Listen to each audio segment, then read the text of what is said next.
বিশ্ব এখন দাঁড়িয়ে আছে এক ভয়াবহ যুদ্ধের মুখে। মধ্যপ্রাচ্যে শুরু হয়েছে এমন এক সংঘাত যা যে কোনো সময় রূপ নিতে পারে তৃতীয় বিশ্বযুদ্ধের। ইরান বনাম যুক্তরাষ্ট্র ও ইসরায়েল। বর্তমানে ইরান যুদ্ধ প্রবেশ করেছে সবচেয়ে বিপজ্জনক পর্যায়ে। যুক্তরাষ্ট্র ও ইসরায়েল একসাথে ইরানের বিমান হামলা চালাচ্ছে। ইরান পাল্টা মিসাইল ও ড্রোন হামলা চালাচ্ছে। রাজধানী তেহরান সহ বিভিন্ন শহরে বিস্ফোরণ ও ক্ষয়ক্ষতি। সাম্প্রতিক হামলায় গ্যাস সংকট ও বিদ্যুৎ সমস্যা দেখা দিয়েছে। ভয়ঙ্কর হুঁশিয়ারি হচ্ছে, এই যুদ্ধে সবচেয়ে ভয়ঙ্কর দিক হল দুই পক্ষের সরাসরি হুমকি। যুক্তরাষ্ট্র বলছে তারা ইরানের বিদ্যুৎ কেন্দ্র এবং ব্রিজ ধ্বংস করে দিতে পারে। অন্যদিকে ইরান হুঁশিয়ারি দিয়েছে, আর হামলা হলে ভয়াবহ প্রতিশোধ নেওয়া হবে। এতে পরিস্থিতি যে কোনো সময় নিয়ন্ত্রণের বাইরে যেতে পারে। এই যুদ্ধের সবচেয়ে গুরুত্বপূর্ণ জায়গা হলো স্ট্রেইট অফ হরমুজ প্রণালী।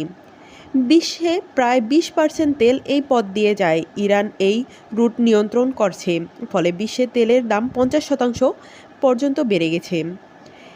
এই একটি জায়গার জন্যই পুরো বিশ্বের অর্থনীতি কাঁপছে।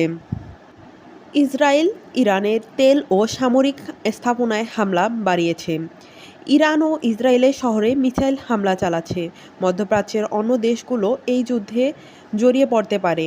বিশ্লেষকরা বলছেন, এটা শুধু যুদ্ধ নয়, এটা একটা রিজিওনাল ওয়ার হয়ে যাচ্ছে। পাকিস্তান, তুরস্ক, মিশর সবাই মিলে সিজফায়ার আনার চেষ্টা করছে, কিন্তু আলোচনা ব্যর্থ হওয়ার পথে। ইরান বলছে তারা স্থায়ী সমাধান চায়, আর যুক্তরাষ্ট্র চাচ্ছে তাৎক্ষণিক নিয়ন্ত্রণ। এই মতবিরোধেই থেমে গেছে শান্তির পথ। ইরানের ইন্টারনেট প্রায় বন্ধ, মানুষ বাইরে কি হচ্ছে জানতে পারছে না। দেশের ভেতরও চাপ ও অস্থিরতা বাড়ছে।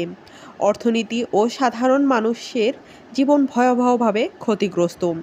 তেলের দাম বেড়ে গেছে, বিশ্ব অর্থনীতি চাপে, জাহাজ চলাচল ব্যাহত, পণ্য সরবরাহ কমে যাচ্ছে, ফলে পুরো বিশ্বে মুদ্রাস্ফীতি বাড়ছে। এর ভবিষ্যৎ কী হতে পারে? বর্তমান পরিস্থিতি অনুযায়ী যুদ্ধ আরও বড় হতে পারে, নতুন দেশ জড়িয়ে পড়তে পারে, এমনকি বিশ্বযুদ্ধের ঝুঁকিও উড়িয়ে দেওয়া যাচ্ছে না।